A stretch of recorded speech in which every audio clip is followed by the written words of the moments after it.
I get it all the time. It's like, my team, my coach, this. It's like, who are you playing for?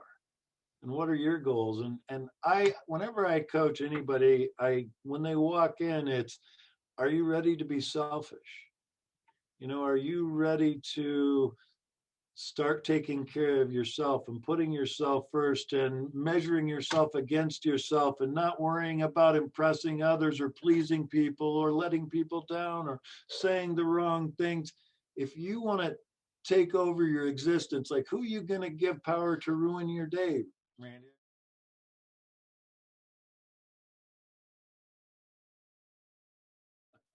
It's great to see everyone, and it's exciting to have Jeff on to talk a bit about mindset and his journey.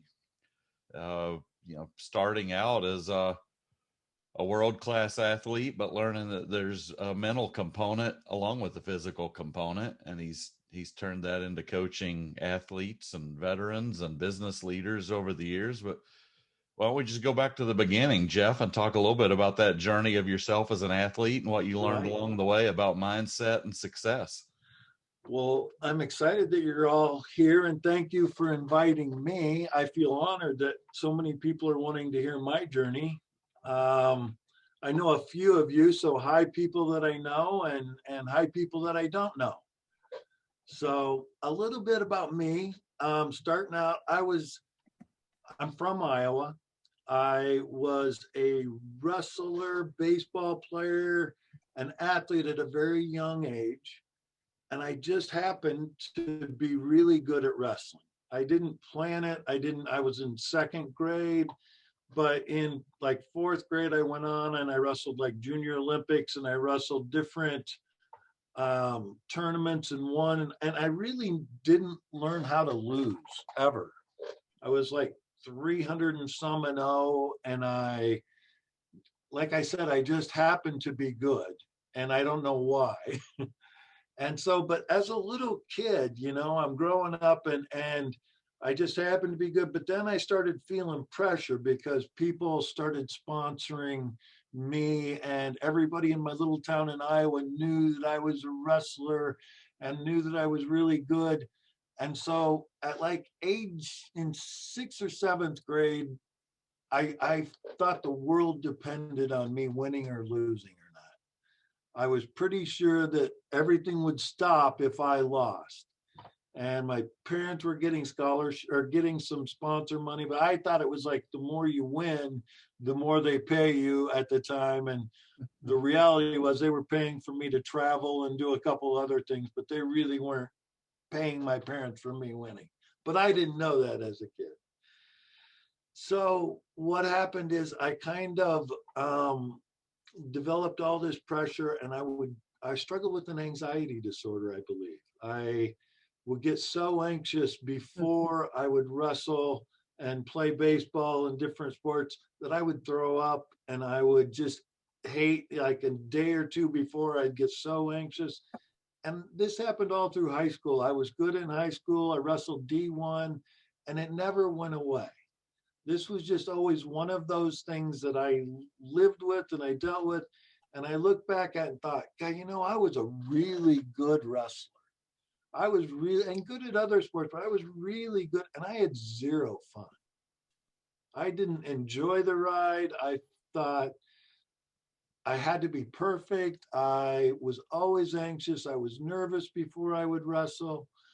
So what ended up happening is when I graduated, I decided that I wanted to become the guy I wish I would have had to talk to. So this is a true Doc Heal Thyself. This was exactly what I was trying to do.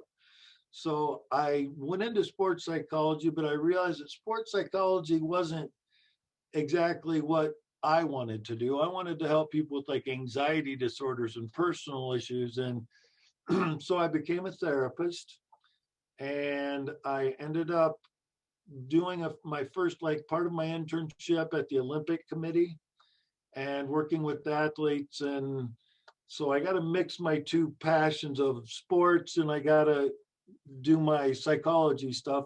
And there was a lot of eating disorders. I was there when Dr. Nasser was with the gymnasts and all that kind of stuff. And I had no idea any of that was going on, but these girls are coming in with eating disorders and with all these kinds of other problems. And I'm like, wow, this is interesting, strange. I didn't know that this was going to be the way it was, but then I found out later. But anyway, I ended up speaking my mind at the Olympic Committee to one of the Olympic coaches, and that didn't work so well. So I ended up going and doing some work with a lot of the Utah Jazz players and a lot of those. And what I was learning and what I was doing is mainly focusing on people that have performance anxiety, that struggle with test performance, with ADHD, flight of thought, all those types of issues, along with personal issues that, you know, when I went to work with a lot of the Jazz players, I thought I was going to be this mental sports dude that was going to get them to the peak. And I was basically a marriage counselor working with them and their kids and how to deal with them leaving and all the money and the popularity and not being able to go. And so I was more of a therapist in that world. And I found out, you know what, that's kind of what people need. So since then, I've had a journey of different things, but I have created a business, and it's called Triumph Performance Institute. And I help people that are basically struggling with personal issues and performance issues, that are things that are getting in their way, addictions, alcohol. And that's kind of led me in different directions, because I work with Mike Kenny's on right now. I work with the Warriors Ascent program with first responders, because you got to be a peak performer if you're going to get over PTSD. I mean, quite honestly, it's not easy to get over addictions. It's not easy to get over personal challenges and things that stand in your way. And so a lot of what Mike is doing with Warriors Ascent is what I love to do. And that is help people reach their peak, get over personal challenges. If there's deaths in their family, if there's that kind of stuff, is what I love to do. So in a nutshell, what I'm doing now, and I can go back to my journey a little bit and say, I want to help people. And what I like to do is help people go from here to here, because I've struggled with that in my process. And a lot of what I do biofeedback, neurofeedback. We do visualization. I got virtual reality programs that I help people overcome addictions, help them overcome personal issues that they're dealing with. So in a nutshell, that's me. I had something really cool happen over COVID that I would like to tell everybody. This is a COVID success story, maybe. I had a gentleman that was struggling with an addiction, and he'd been sober for like over 2 years. And then during COVID, he fell off the wagon. His wife was struggling, was thinking about leaving him. And so we tried to get him into a treatment facility, and we couldn't get him into one. So he said, Jeff, if you'll take me up to the mountains for a couple of weeks, or to a cabin off in the backwoods, I will pay you what I was going to pay my treatment facility. So I thought about it hard. Most of my sessions that I'm doing now at that time were remote. So I decided to do it. And I went up for 2 weeks to these remote cabins, and it was the most life-changing experience I've ever had. And I think it was for him too. He paid, but for me, it was so incredible. I meet with people an hour a week usually. And in treatment facilities, they get maybe 1 or 2 hours a week of therapy. And so for me to go 24/7 with somebody that was struggling so hard with this addiction, we did EMDR therapy. We set up a routine.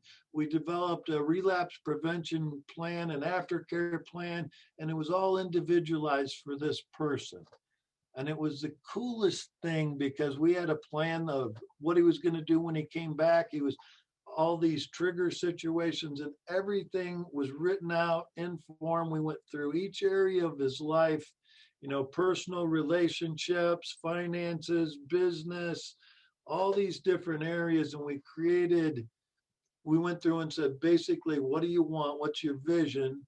What's working now? What isn't working? And what do we need to change? So all this kind of came from a lot of my experience at Warriors Ascent. I took this on because I've been working with them and they do this kind of stuff. So I felt like, I can give it a try. I ended up doing one and absolutely loving it. And he is doing really well. And so I'm going to start including that in my offerings, as I'm going to start doing those for people that basically it's under the radar. Instead of going to a treatment facility, if you're a professional athlete, you're anybody, you go on vacation for 2 weeks, basically, is what everybody needs to know. And we work intensely. There's no diagnosis. There's none of that. It's off the record, so to speak. We do remote sessions with your partners. So I do them with the athletes. I do them with business people. I've done them with, two, so I can't really say I've done a lot. But that's the plan. So I'm really excited about that opportunity.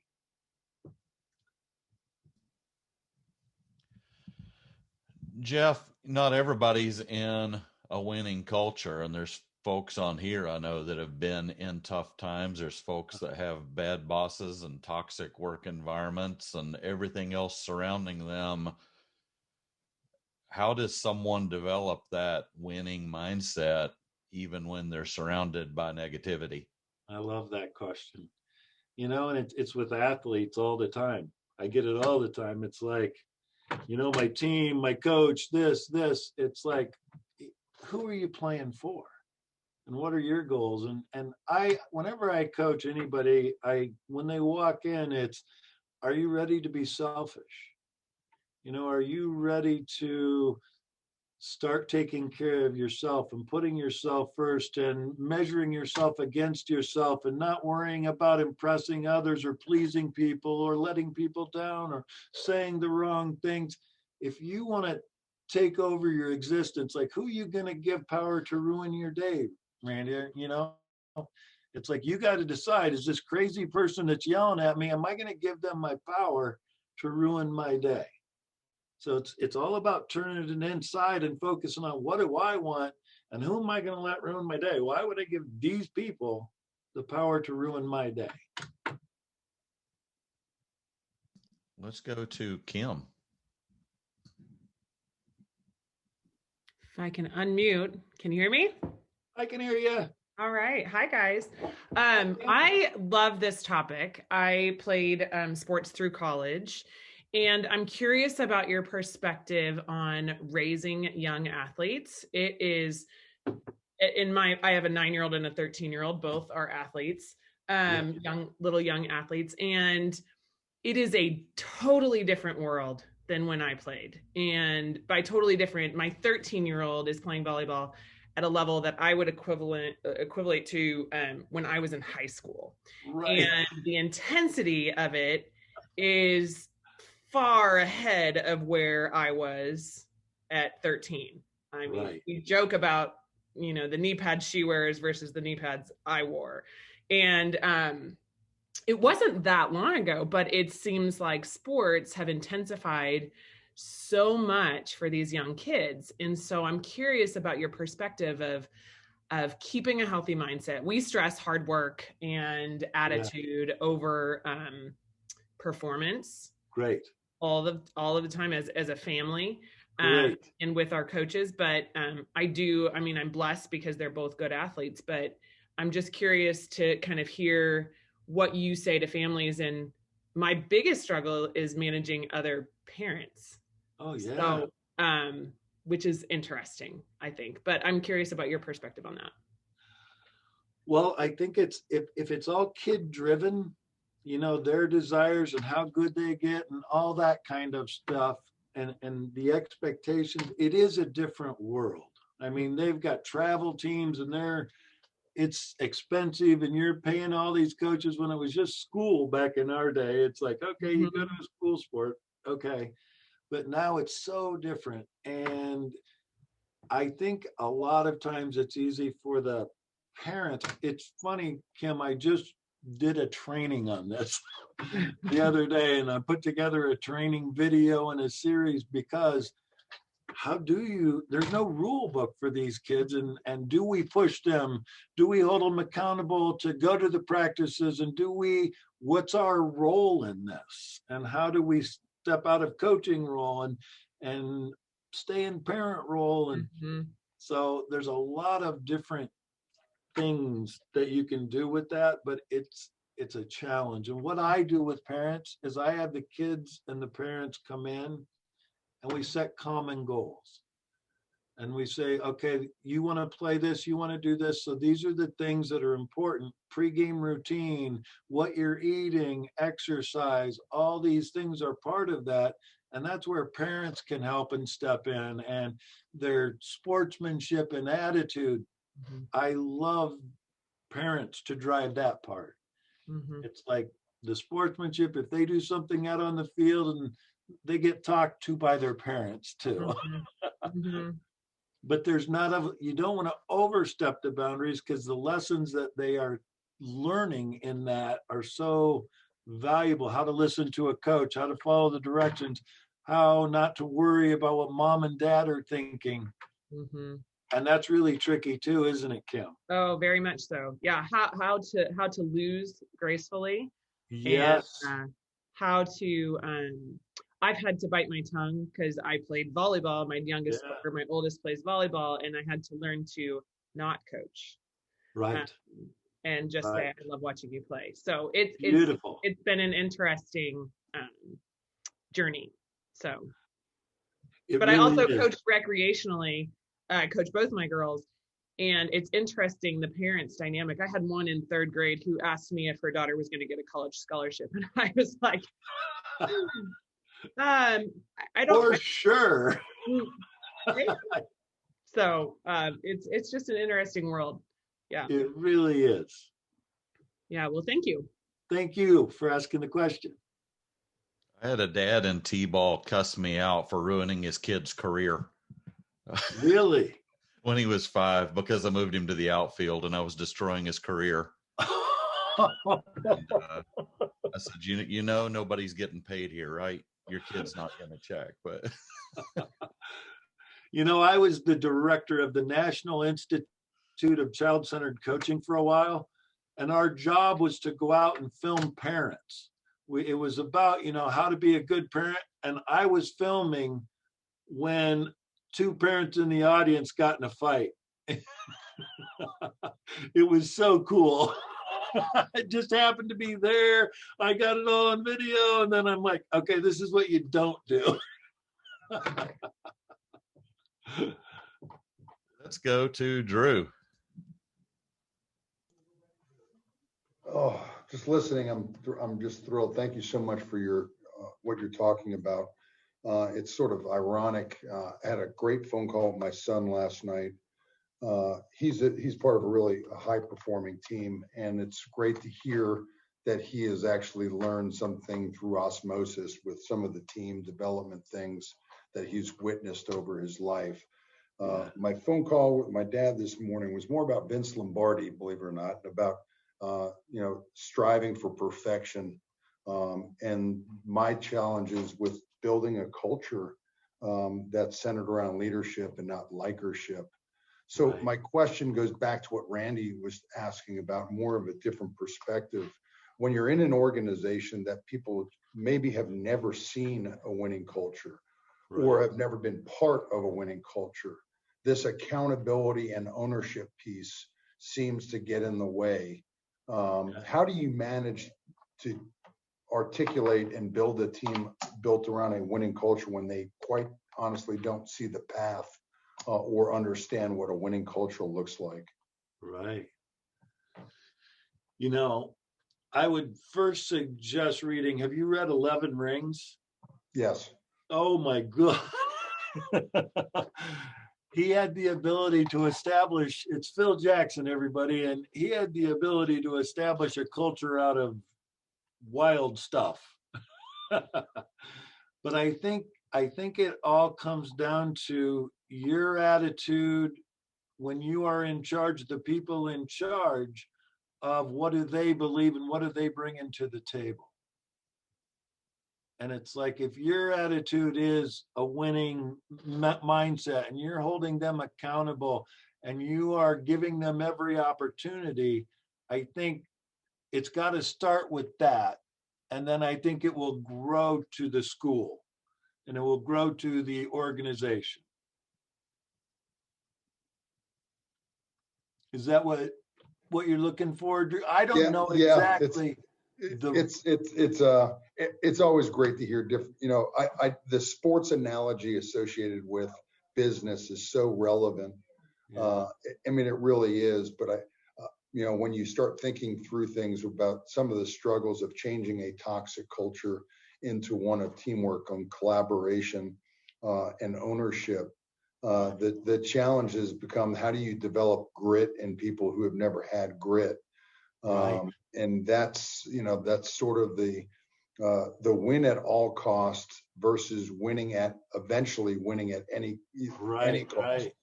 Getting up, doing it again, recognizing your mistakes. It's really hard in a world where everybody sees perfection on TV. Right. And they think it looks easy. I mean, think of baseball or think of any sport. There's a lot more in the works behind the scenes than what you see about a guy hitting a 100-mile-an-hour fastball. Oh, for sure. And Drew, it's like, do you believe that grit is built? Randy, how many times have we had that as part of our conversation? Is it something you can learn, or is it something that is a DNA trait? Yeah. I tend to, with some of the, I wish I could explain it through some of the experiences I've had. I believe faith has a lot to do with your grit. If you have faith in something, anything, it's better than having no faith. And I think that faith is going to get you through a lot of adversity. But I think adversity reveals grit. It doesn't necessarily develop it. So I don't know if I'm not going to, it's a loaded question you're asking. I don't think you can teach somebody to be gritty. I think getting punched in the face teaches you a lot about the fear of getting punched in the face. Talking to a guy, Mike knows what I'm talking about, plead boxing. That's the reason why you box at West Point. You box at West Point not to punch people, but to take a punch in the face. That teaches you something about it. Does that make grit? I don't know. But getting punched in the face is probably a pretty good start. Right. Well, what I would say to that, Drew, is let's look at the Rangers when they go in and the Rangers when they come out, or the Navy SEALs or whoever. It's just learning the tools to be gritty. A lot of people don't understand what it takes to be gritty and how you can become gritty. And that's why they have the trainings. That's why you are a coach. That's why people are out there to put them into those situations. Like when I work with my athletes on mental toughness, I have them do planks and they have to see how long they can go. And then the next time they have to go longer. And then the next time they have to go longer. And you're pushing that level of I can take it. I can go further. I can go harder, further and further, just like when these dudes like the Navy SEALs or the Rangers are carrying those logs above their head for 15 hours or whatever, and one person drops and then three people are after, that stuff is definitely building that mental grit. And so I know that what you're saying, a lot of it probably is inherent, but I think it's definitely proven that you can build grit. You can teach that concept. And I think you have to do it as a coach all the time. Push them beyond their limits so that they're not afraid if they face that in a competition. Great. I appreciate it. God, you got me thinking through so many different things because I think from the leadership perspective, part of that building a winning culture requires a lot of professional development for the organization. It's not about teaching. Sometimes it is about coaching, but you can't coach without you need manuals. And I think Right. by a couple of the points that you made, I've written down a couple of articles that I know I've read Right. or quotes that I really think are a great part of the professional development series of developing a culture of grit. And I was thinking of that as well as the radical candor that's required, especially as Randy is talking about ruining a kid 5-year-old's life and career. I think that's part of it, which is, there's the tough love piece fits into some of that when you think about the radical candor necessary to care about both the people and the organization. Right. Right. Thank you so much, sir. I appreciate it. You bet. No problem. Yeah, that's funny, Drew. You mentioned that probably 25% of the time of the last year we've talked about grit sometime in one of these shows over the past year, and that debate about whether you got it or you can get it. So interesting. I've had a couple friends that have went through like a Navy SEAL training or something like that, and there's a difference when they come out. They are different people. Let's go to Travis. Jeff, thank you so much. I've actually heard of you before, and I can't remember where. But anyway, long story short, this is my wheelhouse. So I'm a high school wrestling coach, and I baseball love to hear coach. it.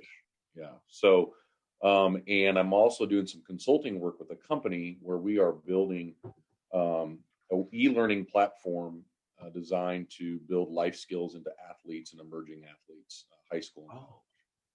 And I'm doing some consulting with them on a parent playbook right now. And so this playbook discusses the parent role with the child role with the coach role with the parent. And so, yeah, so we're working really hard on that to try and, help create some value for people in and around the sports world. Travis, I would love to collaborate on that because I'm putting something like that together myself.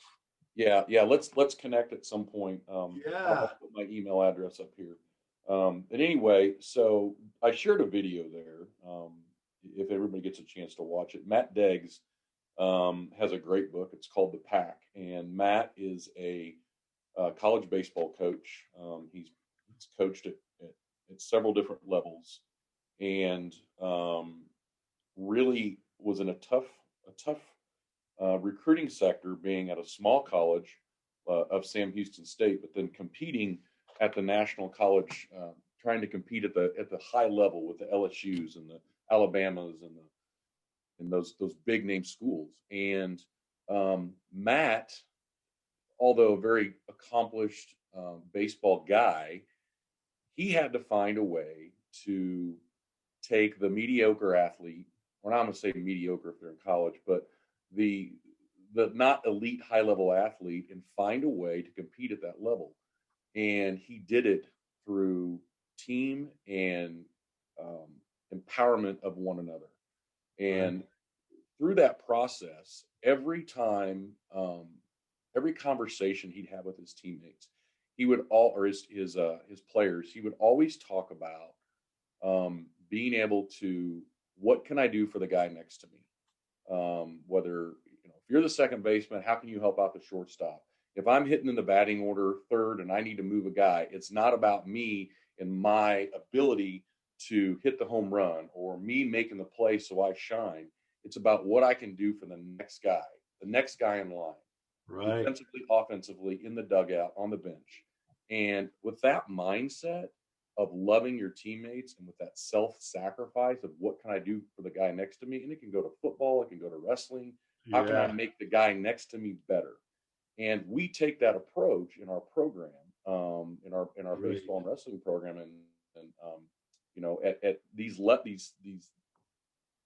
different levels of athletic performance, it can apply. I mean, it's going to be different when you're 6 years old versus 18 years old. But at the end of the day, the teamwork concept and working for the guy or gal next to you with that mentality in everything, single thing you do, every at bat, every play, whatever it is, that is going to build that opportunity to be successful. And then the winning is the result.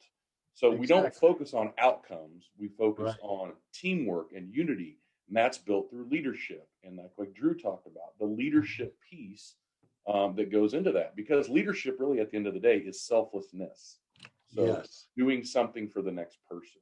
It's not about how I shine. So our parents at the younger ages, as they're learning to help their kids navigate this youth sports world, they get so hyper focused on their kids' individual performance, it conflicts with the message that the coaches are trying to teach. Right. So the kids come to the field and they don't understand why they don't get to play second base or shortstop when we may have 2 second basemen that are identical in ability, but one of those second basemen can play the outfield and the other one can't. So we're going to take the one that can play outfield and move him into the outfield so the other guy can play second base, but the parent thinks that's a demotion, right? That's a team concept, right? And so that lost in translation piece about the parents understanding it's not all about your kid. It's about the team and the unity of the team. So I encourage everybody to watch that video. It's a great video. Matt's an awesome dude. I read a couple of his books. He's got the one called The Pack. But yeah, he's kind of a story of that team concept, loving each other, outcomes, the winning outcome will come naturally. So anyway, sorry to no, Travis, I really enjoy that, and where you're going with that is exactly true.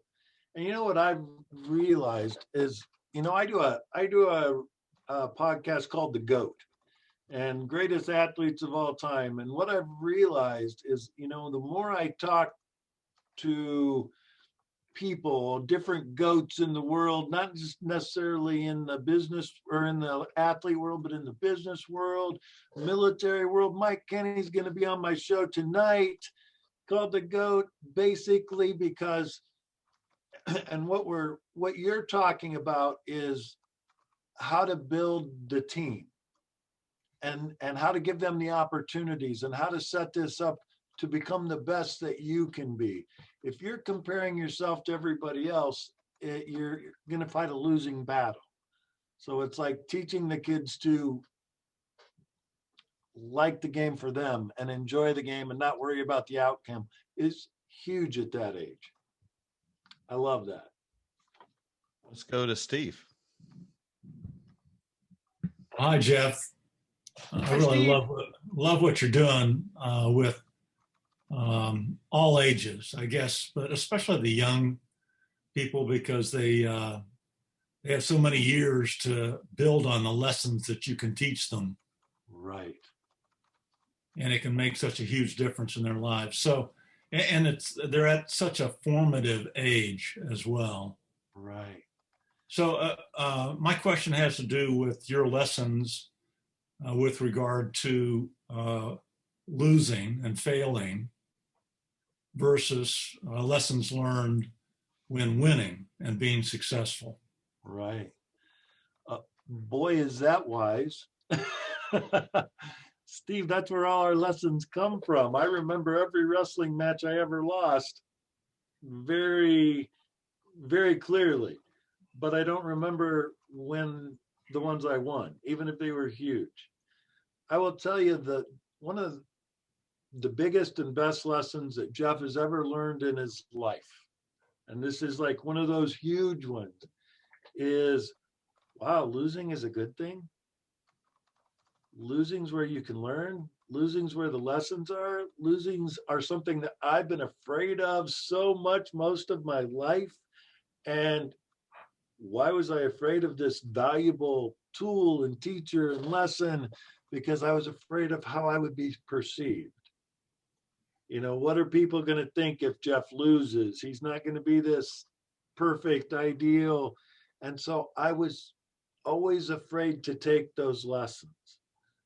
So now as I'm older and wiser and I've learned and I've watched all these athletes, I have really, I think one of the gifts that I have is it's not a loss when you lose. It's, wow, what can I learn? And so after every single match, everything that I have all my athletes do, hockey players, MMA fighters, the first thing is, what did I learn? How can I use that in the future? And what were 3 positives that came out of it? And when you go through that every time, whether it be a loss, win, you're going to take the lessons out of it. And we so much, when we're afraid to lose, we're afraid to learn those lessons that go along with them. We beat ourselves up about it. We don't want to think about it. We don't want to go there because we hate to lose so bad. But it's kind of like any fear. You got to step into it. You got to walk into the lesson and be able to learn it so you can move forward. So as I'm looking at my life, Steve, and I think about that, it's like everything I've learned is from a loss. And in my life, and I wasn't able to do this, so I had to work harder. I had to do something different. So I am one of my missions for my company is to lose, to learn to lose, to teach people to lose and grow from it. Because when we're so afraid of loss, like so many people are, or embarrassment or humiliation or rejection, or they're not going to like me, then we don't get to take out the lessons from that, because that becomes a negative. So we want to embrace losing. So building on your life lessons, everything we do or don't do, say or don't say, moves us in a direction. So do you talk about to these young people, what is your purpose in life? What are your values? And how do all these lessons relate to your values and ultimately your purpose in life? Steve, did you tee me up? It sounds like you read my book and you've talked to me before it. That is such a good question, because what I've done with my book that I use with all my young athletes, it's finding those things first. It's called the off season, where you're digging into your purpose and your reason and your identity and your values and who you're trying to impress and your motivations. And so they have to go through all that, and then they have to create a balance wheel. Like I was talking with the warriors or the excursions that I do, it's like my athletes have to do that too. Are you being healthy with your friends? Are you spending enough time? Because it's so easy for these elite athletes, and Kim knows this, to obsess, and that's all they do. And they're traveling all the time. And so they're only playing their one sport all year long, because that's what it takes to be great at something now, evidently. I'm not a firm believer in it, but it's changed. And so the lessons that they're learning along the way are the life lessons. And when I work with a lot of kids that have ADHD or get diagnosed, and I am a firm believer in, I've got biofeedback, I've got neurofeedback, I got virtual reality, I've got things that really, really change these kids' world without medicine. And so it's like, you got to get them engaged. You got to get them to practice these things, because it's hard to get a kid to engage in this. But if you get them motivated, you give them the right tools, you give them something that they can engage in, like my virtual reality stuff, they love to do that. And we'll sit there for a half an hour and they're learning skills of calming, skills of centering, skills of bringing their anxiety down. Most of my athletes are able to bring their heart rate down in less than 30 seconds by 10 beats. And if you can do that, you can control your anxiety. So it's a little trick that I learned when I was working for the Olympic Committee, but then when I went to the Utah Jazz and Jeff Hornacek and Karl Malone did these little things, I helped them learn that. It's finding an anchor and then practicing relaxation, like progressive relaxation or whatever, so that you can relax instantly. And these kids with ADHD and that are struggling with staying on task and all that, it's like, don't medicate them. This is just a different skill set they have, but they need to be able to control it. They need to be able to relax and slow it down when they need to. And we haven't taught them tools to do that yet. You know, the Eastern cultures teach people to meditate and do all that. We're not really big on that here. So they're just needing some tools in my mind usually. Oh, Randy, forgive me. One last question here. No problem. Maybe it's been a long time since our sons have grown and left the house. Maybe Kim and some of the other younger parents can answer this question, but at a young age, do the kids understand these value words and meaning and purpose? Oh boy, yes. And do you try? What's your success in getting those concepts across? Once again, I think you teed me up, Steve. Mike knows this about me. A few other might know. I'm a magician. And I learned from a very early age in therapy that I'm talking to these little kids, and I'm a high school college wrestler, and hey, tell me about how you feel. You know, I didn't know what to do with these kids, you know, and I'm working with them. They got me doing an internship. So one time I did a magic trick, and then I said, hey, you talk to me during the session, and I'll show you how to do that trick at the end. And at the end of the session, this kid during the session, he just spilled his guts, told me everything, was engaged because he wanted to learn that trick so bad. So I do magic all the time. I do it at Warriors Ascent. I do it with all my clients. I do it because it's so engaging with the kids. And to get these kids to do certain things, like if I got a kid with an anxiety disorder or really struggling, they're going to practice these behaviors. They're the only ones that really do. I get professional athletes or athletes that it's really important. But if this kid is thrown up before school and he's really anxious before he goes into sports or those kinds of things, and I'm asking him to practice 12 minutes a day doing this training, he does it religiously. Most of them will do it religiously because it's a game changer for them. If you can touch your anchor and drop your heartbeat by 10 beats instantly, it controls panic attacks. It controls anxiety issues. So it's like if you have test anxiety, if you have any kind of anxiety, by learning that anchor and learning to control your heart rate, you're controlling the physical response to stress, which is what they need at that moment. But it really takes practice to get good at it. And that's the hard part, is getting people to practice it. So that's why I brought my toys in. I've tried to do different things. I reward them. I get them going. Whatever it takes to get these kids or professional athletes, to be quite honest, to do these behaviors, it's a game changer when they do. And you know, Mike, is the yoga and the different things that we do at Warriors is all based on being able to slow your heart rate down, to be able to slow your mind down.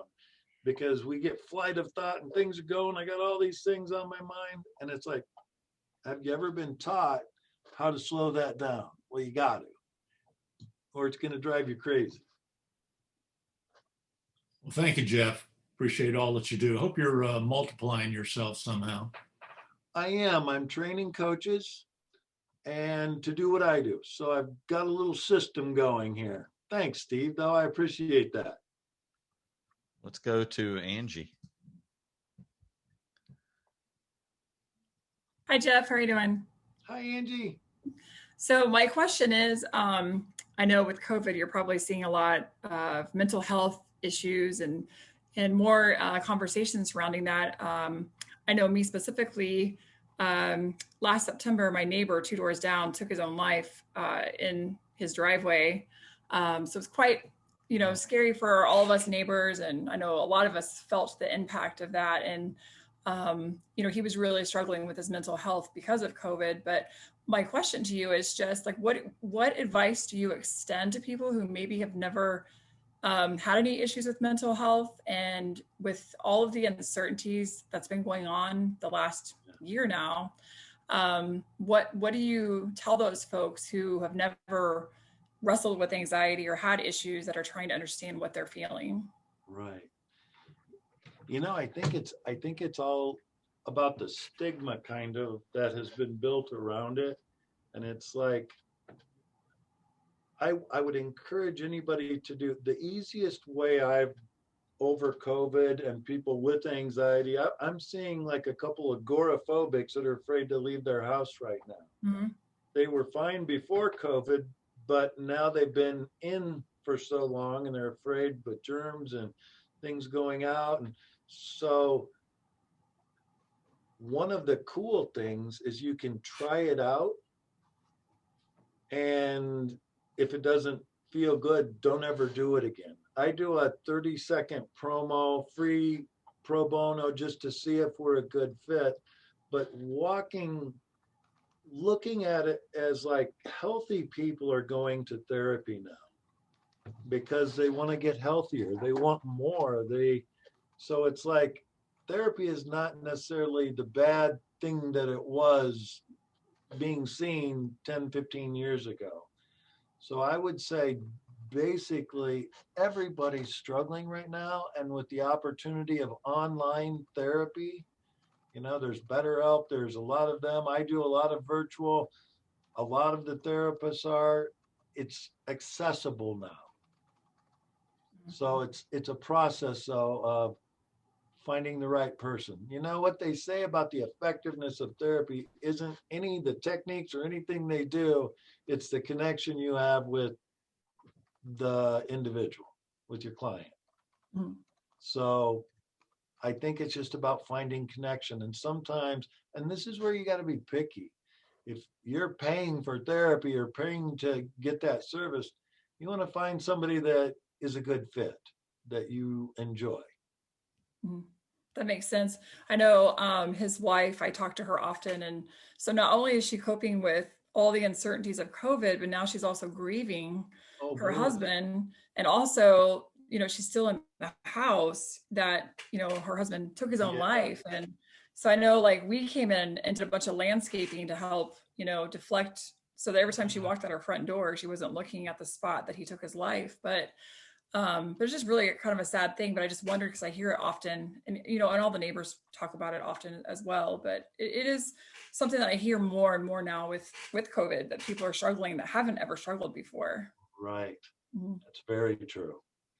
And is she seeing somebody? Yeah, she is. She Good. is. Mm-hmm. And all of us neighbors, we check in on her all the time and Great. make sure she's doing okay. So yeah. Good. Thanks, Angel. Adam's got a body language observation. Well, hey, Jeff. How are you, buddy? Sorry I'm late. I was at Adam. another meeting. Good to see you. Good to see you, sir. Yeah. When you were talking about the Jazz and Jeff Hornacek, you went like this, and I didn't know if that was subconscious or not, but I can still remember him doing that at the free throw line. Were you involved with that? Yeah. That's so cool. It was him basically. They find anchors and you create an anchor. Like I teach people to do this usually, and then practice relaxation. And when you do that and you get better at the relaxation, you're training your body to respond to that anchor. Well, Jeff did that. Karl Malone had a little mantra. John Stockton had a couple of things that he did. It's like creating that anchor so that it's like a reset button. When Tiger Woods put his club in the ball or gave his club to his caddy, that was his sign. But he allowed himself to get mad and be upset a little bit. But when he gave his club to the caddy, it was time to refocus.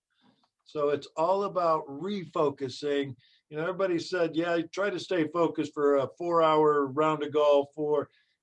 That's almost impossible. But when you need to refocus, that's what's important. You hit it into the woods or you do a bad play or something. I need to get my game back on. I can't be poor me, any of that. So that's where the anchor is so cool, Adam, is when you get good at it. I got a baseball player, everybody, I'm proud of him. he can get his heart rate to almost exactly 45 beats a minute with his pregame routine before he goes into the batter's box. We've got an Apple Watch on him that we're testing, and he's been training, and he can get it to, and that's where he plays his best, is at 45. He said, I'm not amped, I'm not worried, I got a confidence feel. So it's like we can get him 2 to 3 beats on both sides of that because he's practiced it so much. What a cool talent. Let's go to Frank. Jeff, how are you? Frank, Hey, what's going on? how are you doing, sir? I'm doing well. This is very timely. My grandson's basketball team, Blue Valley North, just won the Kansas 6A state championship, Right. and they're losing four of their starters next year. Because he'll be he's a junior, and so he's going to have some pressure next year, and just overall for his development. Lots of colleges are reaching out. What I'd like to know, what's the best way to engage you? Me? Mhm. Probably you can go to jeff@triumphprogram.com and send me an email, Okay. or you can do my phone number, 816-812-7481 is my cell. What's that again, please? 816-812-7481. And I'd like to introduce you to my grandson. I'm just curious. Do you work with a lot of high school kids? Yes, I do. Okay. I work with a lot of professionals remotely. I don't know how MMA fighters have found me, but they're tending to love me, and I'm tending to love working with MMA fighters now. It's probably a good idea that they love you, Jeff. Yeah, exactly. I'm hoping that they stay like this. I went out to one of them and wrestled with one of them, Frank, and she was about 130 pounds and I weigh a good 200. And I was rolling with her and I was kicking her butt. I mean, I was really holding my own for about 15, 20 seconds. And then it happened. I started breathing hard. She started like doing shit. I'm like, wait, wham! I used to be good at this stuff. Yeah, I know. Well, we're kind of getting up there. I know. Right. It was So- a little embarrassing. Yeah, getting old is not any fun. So also too, when you, the counseling you provide, is there a substantial difference between each level in terms of mental and emotional preparedness? Or do you find some kids in high school, or I don't know what stage, that just seem to just have the emotional, mental capacity to move on to that next level just seamlessly? Yeah. I've been amazed with that. Just some kids, it's just, and it's probably developmental in a lot of ways, just a stage that they're going through. And some kids go through it earlier and some go through it later. But I do find that, like, you can tell an athlete that's going to go to college and participate. Well, my grandson, now that he's going to be the only starting senior, Right. well, at this point, that seems to be the case. He's already, I mean, the season's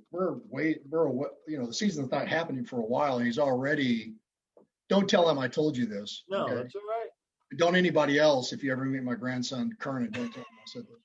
But he's already kind of like freaking out, and so, and then there's pressures, just family and living up to an you know the drill, right? All of us have been there. You bet. So anyway, well, thank you. I'll be reaching out. I love it, Frank. I would love to meet him. Jeff, a lot of folks who have achieved high success, at least that I've met over the years, either in sports or in business, they have a high sense of self-reliance on their own skills, their own abilities. My hard work, my talent got me here. For you to coach someone, I'm sure there has to be an element of humility. Can you teach humility, or do you just test for humility to see if someone really does want to get better, or are they wasting your time? Right, exactly. If they're not coachable, it's a waste of my time. And humility is a piece to the whole puzzle. And being able to believe in yourself is another piece to the puzzle. It's like that attitude, that belief. You know, all my athletes, I have to really convince to be selfish. And that's really hard for people in general. It's like athletes want to please, they want to show, they want to, all these things. But to be a good or a great at anything, you have to make it about you. You have to play the role that you're supposed to be in. You have to take care of you and put your needs first, and you need to do the routines. You might not be able to go out and date and do all these other things if you're giving this much to your sport. So it's like you have to be very selfish with your time. It's putting your mask on first. It's like if you want to contribute to the team, you better be taking care of you. And that's hard for a lot of people to get. Jeff, in your experience, what are the hallmarks of the, I'll say, mentally prepared athlete? You know, you intimated as much. There are those that are ready for the next level, even at a young age, versus those that aren't. And in your experience with all the great athletes you've seen, what stands out among the ones that really just have it together? Great question. And the one that I like to answer the most is it's their willingness to walk into their fears. It's like everything we want is on the other side of fear. Usually if you're being held back, it's because your fear of success or a fear of failure, or a fear of letting people down, or a fear of not being enough, or a fear of, and what great athletes or great people in general that perform at a higher level is they're still going to have a lot of those fears, but they're willing to go into them. They're willing to address them. They're willing to move forward. Because if you just stick with the fears are going to control you. And so you're not going to be able to get what you want. So the one thing, you know, Michael Jordan, I failed more than anybody else. That's why I'm great. And walking into those fears and people not believing you and people doubting you and you, all those things, if you are willing to address those and go into them, they go away. Most of them aren't even based in reality. So it's like, if we can go into our fears, then what's going to happen? Fear and confidence can't exist in the same plane. So it's like, if the fear goes away, the confidence is naturally going to go up. And that's how I work with athletes or anybody that comes in. Give me a list of your biggest fears. We're going to walk into them. In our time together, we're going to go each one and we're going to walk about them. We're going to experience them. We're going to see if it's a reality. We're going to feel it. And if it's still there, maybe it's real. You know, you got a fear of being bitten by a snake. Well, you were bitten by a snake before. Maybe you should have a little fear there. So, but we're going to address every single fear and walk into it. And I guarantee the confidence goes up. It's like there's no other option.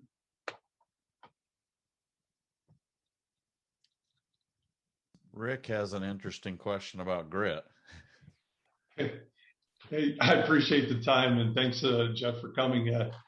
Randy knows me, so he probably queued this up in the beginning, but it's more about that toxic boss. So look, I grew up with grit, and the question would be, can too much grit become suboptimal, or could it cause problems or become toxic? So, you know, look, I grew up with, you're going to push through, you're going to do it, you're going to fight through it.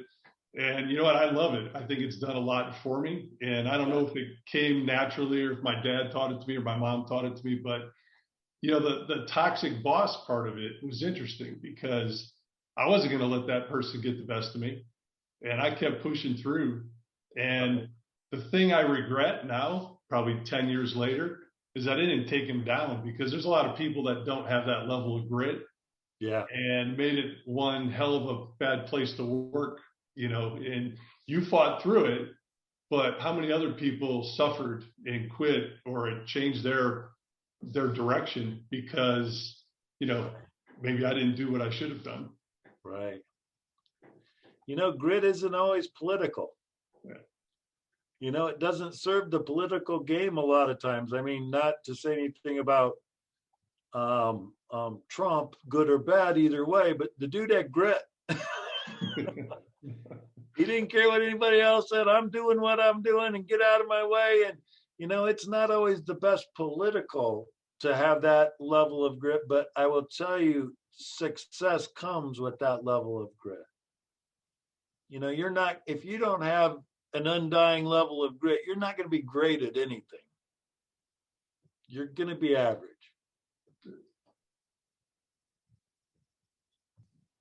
Appreciate it. Grant is working on something cool here.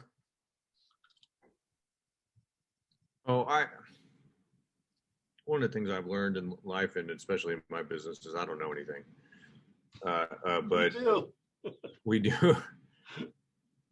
We did see that there is this around, this topic of anxiety is I think wildly significant for not only incoming freshmen into collegiate athletic situations, but also the coaches.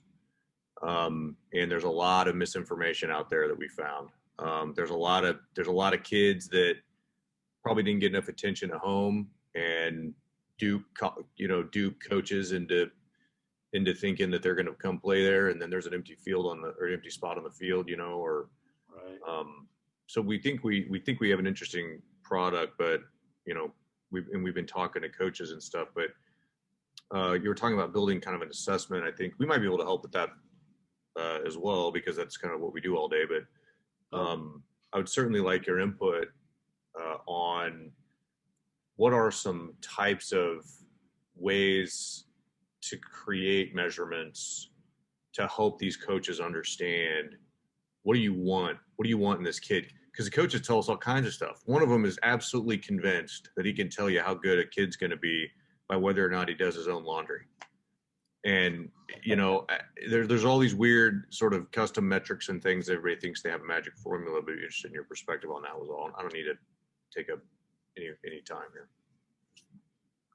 I love it. You know what I think, Grant, is figuring out what makes a good coach and a good community and a good team. And I think it all comes down to a couple things. And it's like the coach's ability to lead the parents and the coach's ability to lead the team. Because if you get a good group of parents, you can have such a supportive, wonderful team environment. But if the parents are toxic, it can be bad. And it can be miserable for the kids and miserable for everybody involved. So there's got to be a pretty solid parent component in with it that's giving them their expectations. That's interesting. That's good insight. Thank you. You bet. Well, Jeff, this was an awesome topic. I think it really resonated with folks because it applies to so many ways. And Grant's focused on how you measure the right attributes for bringing in an athlete, but every company also, is trying to figure out how do you bring in the right people to put on a team as well. So there's a lot of commonality. Exactly. You guys have some common story in being really good at something and not enjoying what you were doing. That's kind of an interesting, from a music standpoint, an athletic standpoint, that just because you're good at something doesn't mean you love what you're doing. Right. Actually, in my case, I hated it. I was like all through college wrestling. It was just miserable to make weight, to have that pressure on me. It was just like, after I graduated, it's like, what was I doing? I should have been loving this stuff.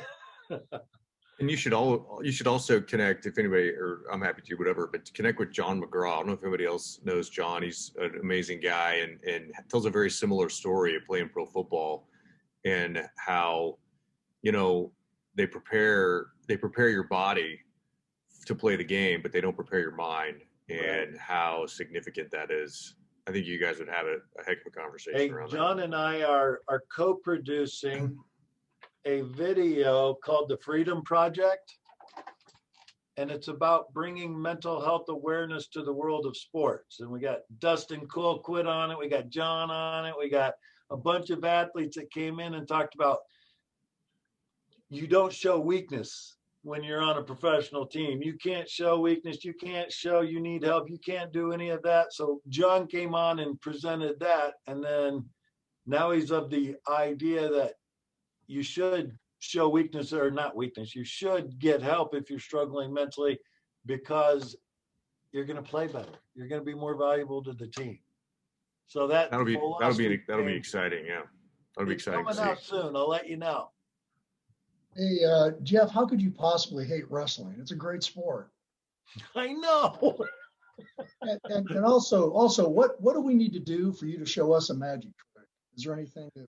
Oh man, let me think here. I want to learn some of those. All right, I got something here. Now, hey, pulling a rabbit out of your hat's not going to cut it, right? I could do that. Okay, so I did get this new book. Yeah. Is that magic for dummies or something, or what? Yeah, can you see it? It was fairly clear, but wait, there was colored pictures in there that you guys weren't even looking at. Wait, no, they weren't colored. They're just black and white. Oh, there you go, Jeff. Good job. Yeah, I like that. Well, I got so much magic in my office, it's scary. Well, thank you guys for having me on, Randy. I really appreciate it. Email is jeff@triumphprogram.com, right? Yes. Okay, I had a request to put that here in the notes. So if you guys are looking for his email, that's there in the chat. Yeah, awesome. Awesome work, Jeff. It's exciting to spend time with you. You're doing great things. Keep it up. Thank you. Thank you. And I'm looking forward to hearing all your stories at some point here. All right. And, good luck digging into the mind of Mike Kinney tonight. Ooh, that's not going to be easy. No. He holds his cards close, so. We're going to get him crying tonight. I got a goal. Let's see the emotional Mike Kinney. Please record that, Jeff. Please record that. Right. It's going to be really unique. Mike Kinney just balling all over the place. This is going to happen, Mike. All right. Well, everyone have a great week, and we'll see you next week.